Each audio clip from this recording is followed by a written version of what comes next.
BRS working president KTR ने कहा कि फिल्म स्टार अल्लू अर्जुन की गिरफ्तारी चीफ मिनिस्टर रेवंत रेड्डी का नाम ना बोलने का नतीजा है। तेलंगाना भवन में मीडिया से बातचीत करते हुए केटीआर ने कहा, पुष्पा 2 के हीरो एक प्रोग्राम में चीफ मिनिस्टर रेवंत रेड्डी का नाम बोलने की गलती की। इन्होंने सवाल किया कि क्या नाम बोलने की गलती पर गिरफ्तार करेंगे। केटीआर ने हुकूमत से मुतालिबा किया कि असम्बली इजलास 15 दिन चलाए जाएं ताकि अवामी मसाइल पर बहस हो सके। ब्यूरो रिपोर्ट, एहजन न्यूज़। యాక్టరు సినిమా యాక్టరు ఈయన పేరు మర్చిపోయాడు. ఆయన చెప్పేటప్పుడు పేరు మర్చిపోయాడు. తెలంగాణ సీఎం అని చెప్పి అడిగి చూసిండు కొద్దిగా. మనోనికి ఆయన ఎక్కడో తలిగింది.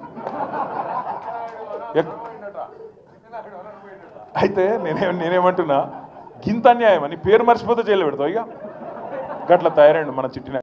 हमारे एचएन न्यूज़ को सब्सक्राइब करिए ताकि आपको नोटिफिकेशंस आते रहे वक्त पर।